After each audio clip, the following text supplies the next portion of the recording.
My name is Steve Dubin. I am the host of the South Shore Senior News podcast, My Generation. We address on a regular basis topics that are of interest to seniors and their sandwich generation caregivers. Today we have a very unusual topic, and it is about the big lie in your health care bill. And we will tell you more. We have an expert who wrote the book on it of the same name, The Big Lie in My Healthcare Bill. Our guest is Frank Lobb. Frank has a storied past. He's done a number of interesting things. He's a retired U.S. Navy pilot. He worked in corporate America for DuPont Instruments. He helped the EPA write the Clean Air Act, and via that experience had learned a lot about contract law, and has a personal story of what brought him to share the message of sort of the broken healthcare system, and in particular the broken healthcare billing system. Welcome aboard, Frank. Thank you very much. Appreciate it. Okay, and so Frank, let's start by having you talk about what brings your passion to this subject. Actually, it's somewhat of a long story, but I can make it short. There was a time a number of years ago, I was married to a very nice lady, and she got very ill. And the care she needed, she almost died. The doctor had brought her back against her from death's doorstep, and she needed additional care. And our insurance company said they wouldn't cover it. So I said, fine, I'll pay for it. And I was told I couldn't. And I was told I couldn't pay at 3 other hospitals, and she died. And then I launched into a suit, and being a reasonably normal person, I did my own lawyering because I couldn't afford an attorney for it. It was actually 8 years. And they will tell you that I lost the suit, and I was claiming a breach of contract, that they owed me the care, blah, blah, blah. And they will tell you they won long term after 3 courts.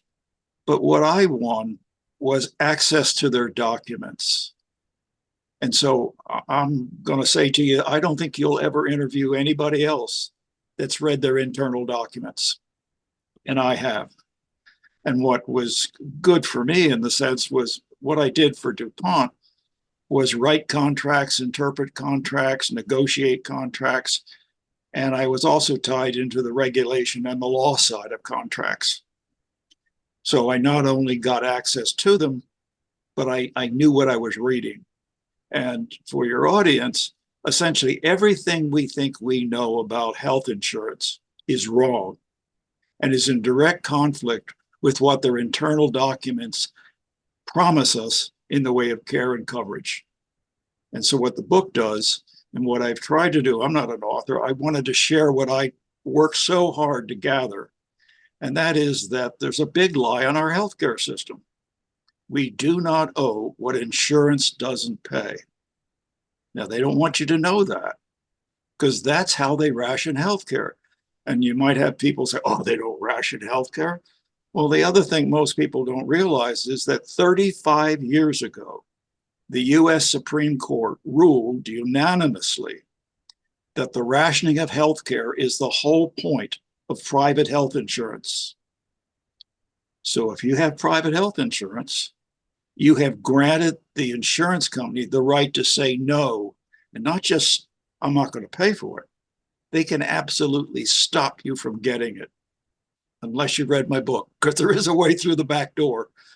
But if you try to do it trusting the system, they can absolutely say no. This is what they did to me, and it cost me the life of my first wife.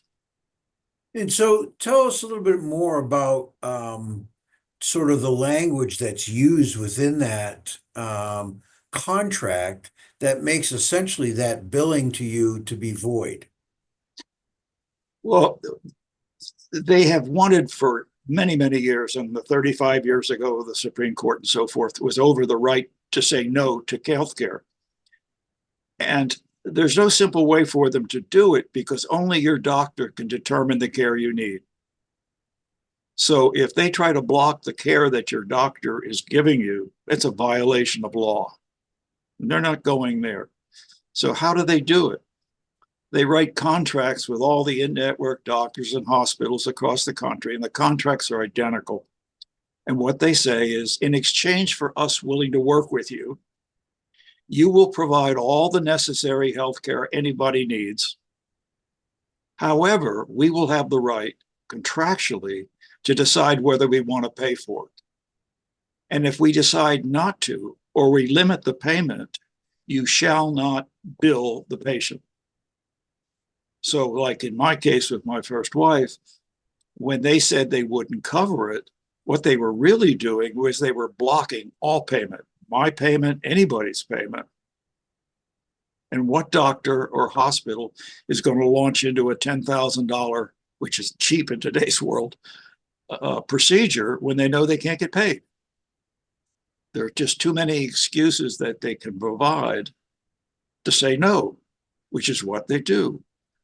And it's what's so bad about it is we think it's insurance, and it's not.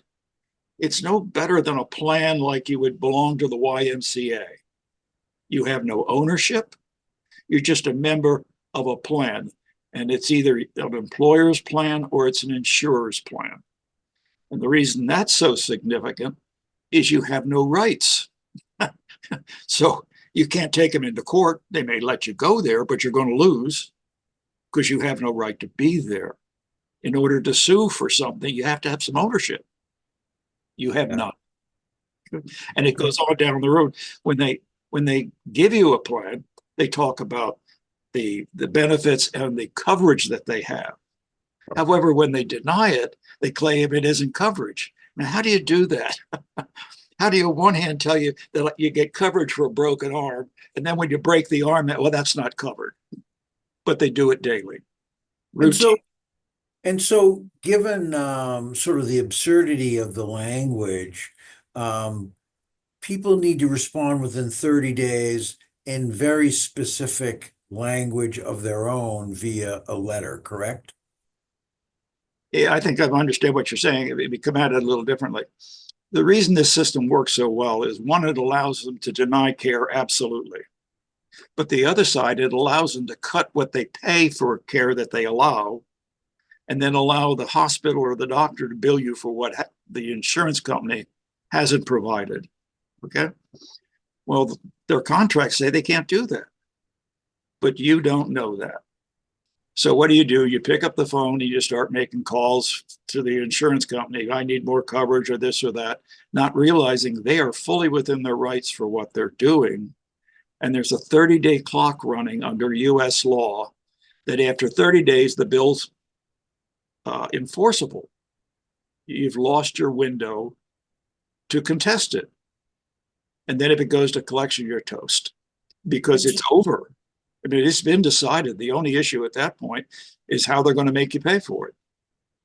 Okay, and so your book, which identifies the problem, also provides the solution for the consumer, correct? Yes, we were very lucky.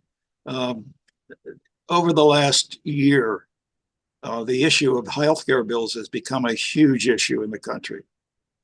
More than 50% of the family bankruptcies are a healthcare bill.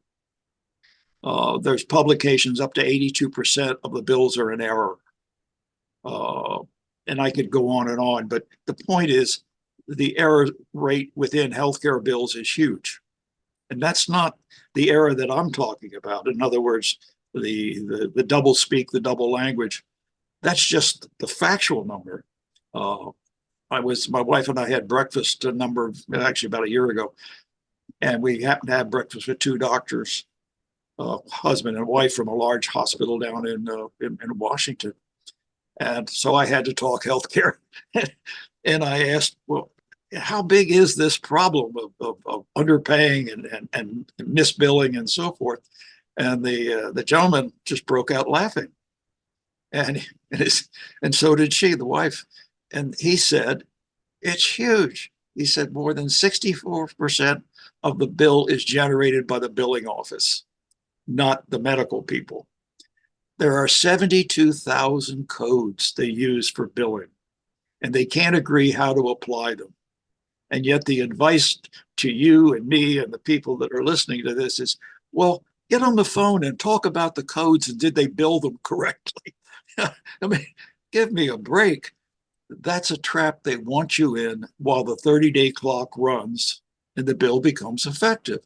So you have the insurance company able to do everything from deny care to pay as little as they want, even if you get it, and then pass the bill to you, and you don't know enough to raise your hand. Now, you mentioned why is the bill significant?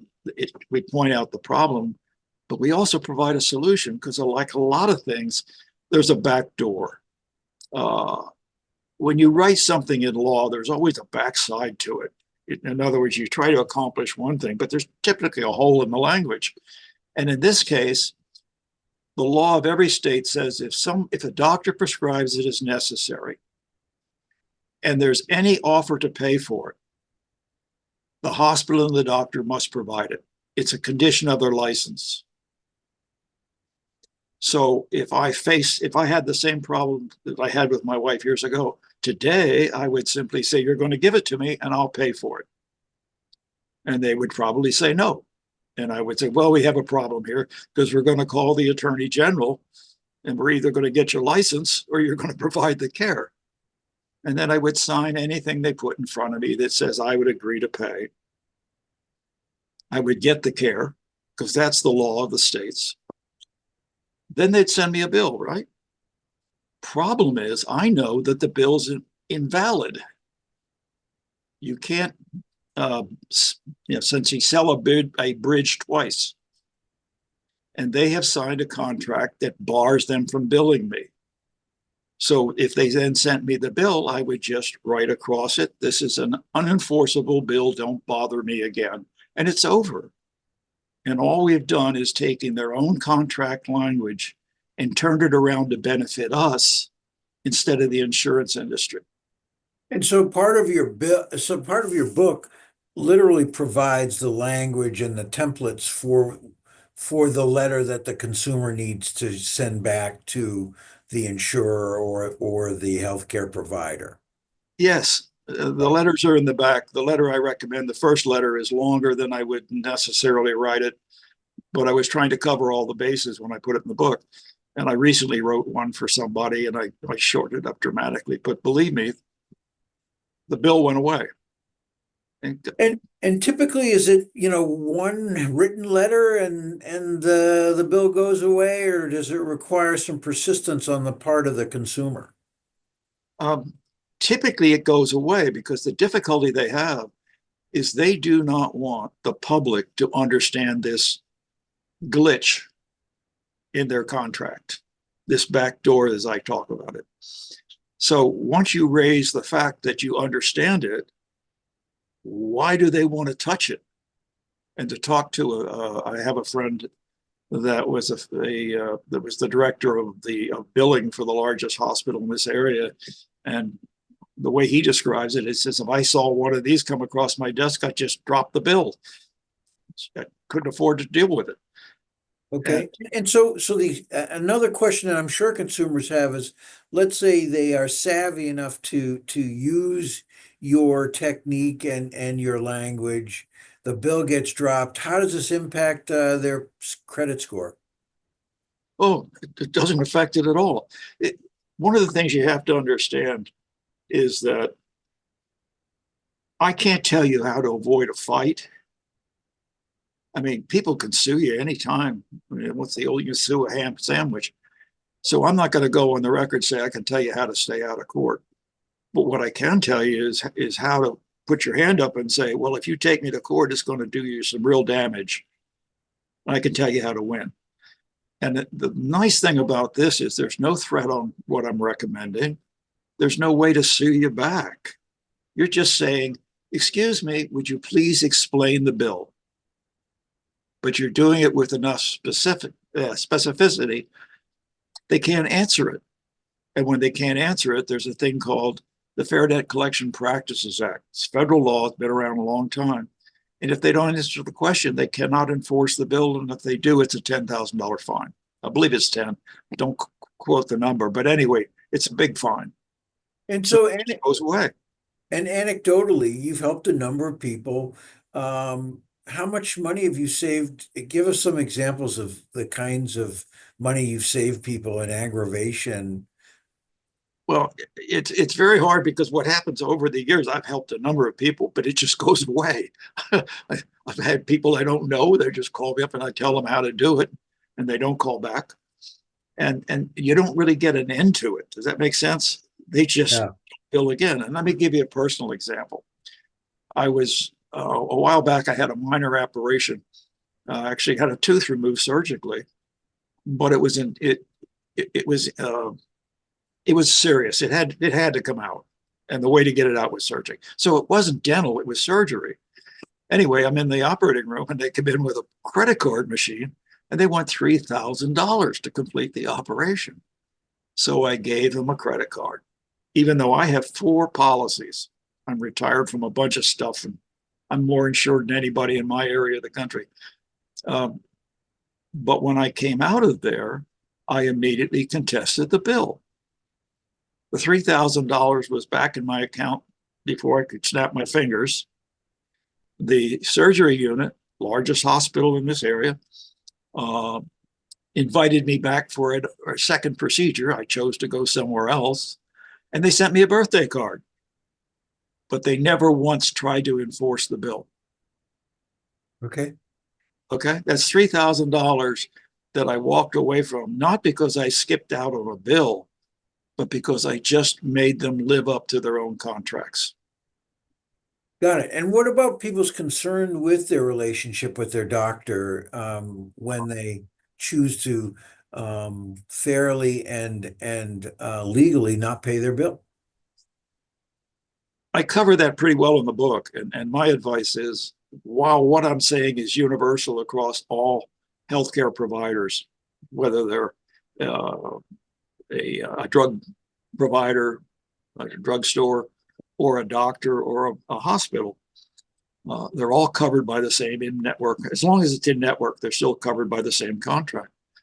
But my own advice is, and the advice in the book is, you do not want to pick a fight with your doctor, because the doctor is your only source, your only access to healthcare. And what you want is a good relationship with the doctor. So I'm not going to pick that fight. On the other hand, think about it this way: go where the money is. The doctor bill typically isn't that much of a problem. The real problem is a hospital that could be $40,000 in 3 days. And that's where people get in deep trouble, because the bills are so large, and you could blow through $100,000 before you know what's happened. And that's, in a country where the average person can't afford a surprise $400 bill, and you start talking about $40,000 because you're in the hospital for 3 days. Not surprising, you wind up looking at bankruptcy. Right. Just can't pay it. So whether you're on Medicare, the Medicare Advantage is exactly what I'm talking about here. It's a private insurance. They continue to misrepresent it. If you got a moment, I'll tell you what I think is a great story. Go ahead.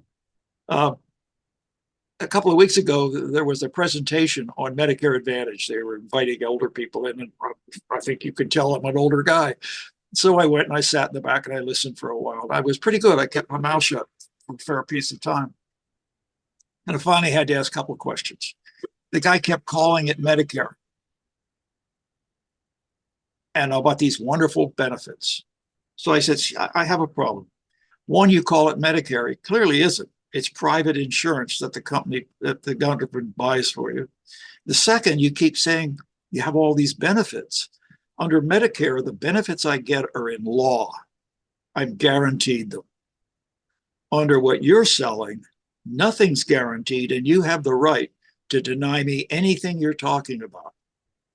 And he really blew me out of the water. He looked at me and he thought for a minute. And then he said, well, you're right, but we have other benefits. And the woman sitting next to me elbowed me in the ribs and said, I thought that's why you buy insurance. You're going to be guaranteed benefits. But that's where we're at. yeah, one last thought. When I started work, ethics was what was right. And what you have today is ethics is what you can get away with the help of a good attorney. And what the healthcare insurance industry is full of it. Double speak, double meanings, and promise one thing, deliver something else. Insurance is a contract guaranteeing you certain rights if you have a loss or a financial issue, right? You have nothing like that with health insurance. You simply have a membership in a club that can cancel everything you think you're owed at a moment's notice. And I've elected I don't really need to sell books. I it's not my world, but I'd certainly like to share what I've learned with everybody. And I'll say one thing, people know I'm here, and I haven't had a single person inside the industry question what I'm saying. And I've talked to them. Washington, the state house here in Pennsylvania. I've never lost a discussion on it. But again, it's so counterintuitive that most people have a tendency to think, oh, he's got to be out of his mind. It's a bill, I owe it, and this and that. Well, it might, but that's not what the contract says. Got it. And so Frank, the name of the book is right beneath your face in the picture. That the name of the book is The Big Lie in My Healthcare Bill. Where do you suggest people go to find more information? Easiest way to get it is, well, you can always go to Amazon Books and just look up Frank Lobb or look up The Big Lie in My Healthcare Bill. The easiest way, though, is just to go on the internet to killabill.com, www.killabill.com. The A is capitalized, the other small case, but just killabill.com. And there's a QR code there, as well as a bunch of information explaining, the book and what's the issue and so forth.